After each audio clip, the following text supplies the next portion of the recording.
Assalamualaikum warahmatullahi wabarakatuh. Selamat datang di channel Ibu Eni Fatmawati.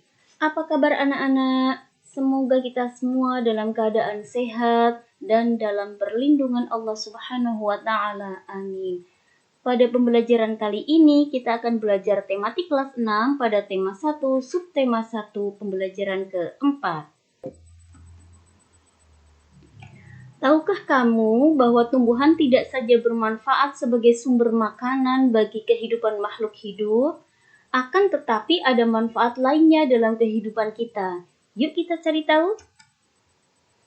Tumbuhan adalah salah satu makhluk hidup yang menempati bumi. Keberadaan tumbuhan bisa menopang hidup makhluk lainnya, seperti hewan dan manusia.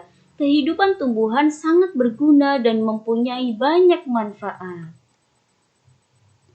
Apa saja manfaat tumbuhan bagi makhluk hidup? Tumbuhan bagi makhluk hidup bisa sebagai penangkap zat pencemar dan limbah industri. Tumbuhan juga sebagai pelindung dari erosi dan abrasi.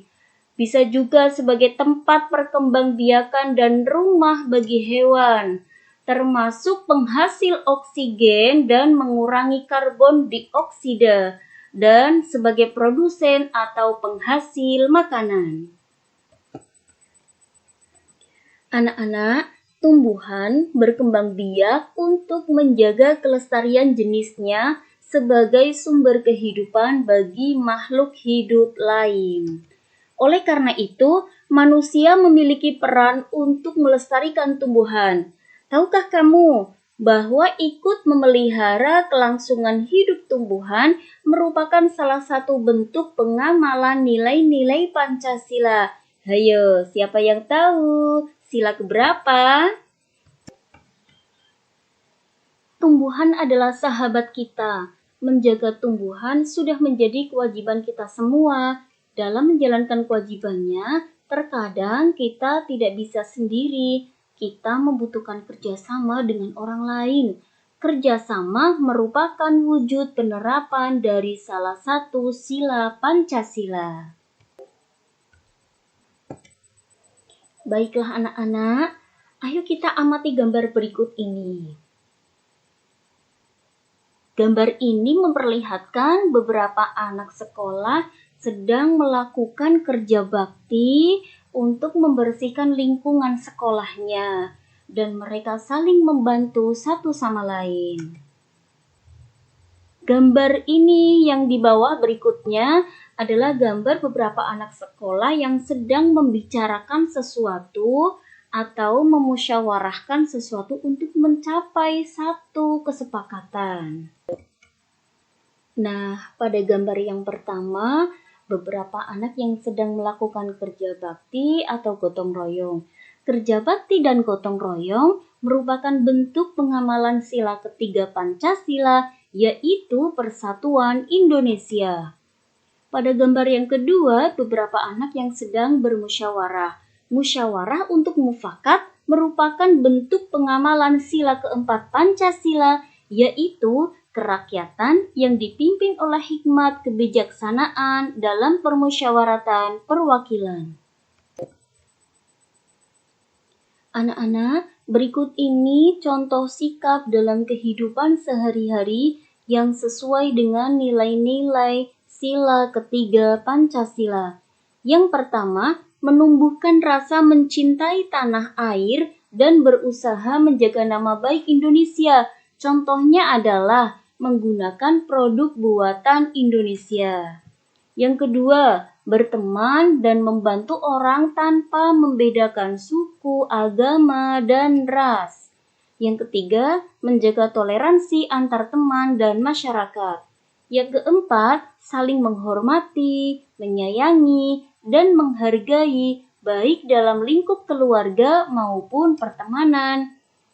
Dan yang kelima, bekerja sama untuk kepentingan bersama. Misalnya, gotong royong membersihkan kelas atau lingkungan sekitar rumah. Anak-anak, pada pembelajaran pertama, kamu sudah membaca teks tentang bagaimana jagung berkembang biak dan menentukan ide pokok setiap paragraf. Berikut ini ide pokok paragraf 1 dan kesimpulannya.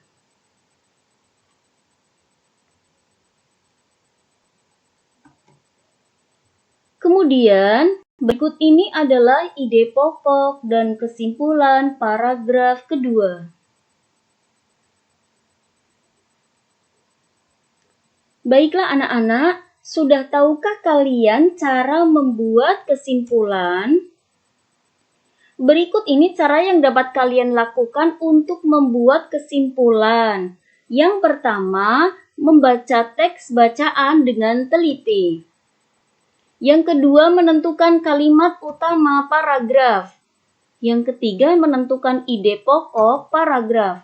Yang keempat, menentukan informasi penting kalimat penjelas setiap paragraf. Yang kelima, menyusun ide pokok dan informasi penting kalimat penjelas menjadi kesimpulan paragraf. Dan yang keenam, merangkai kesimpulan paragraf menjadi kesimpulan teks bacaan. Nah, setelah kita mempelajari cara membuat kesimpulan, berikutnya adalah kita akan pelajari ciri-ciri kesimpulan yang baik. Apa saja ciri-ciri kesimpulan yang baik? Yaitu diantaranya adalah 1. Menggunakan bahasa yang baik dan benar. Yang kedua, berisi pokok pembicaraan. Yang ketiga, dimulai dari khusus ke umum. Dan yang keempat, merupakan pernyataan yang diambil dari ide pokok. Yang kelima, berupa fakta dan jelas. Nah, demikian pembelajaran kita pada hari ini. Sampai jumpa pada video ibu berikutnya. Terima kasih, selamat belajar. Semoga bermanfaat. Wassalamualaikum warahmatullahi wabarakatuh.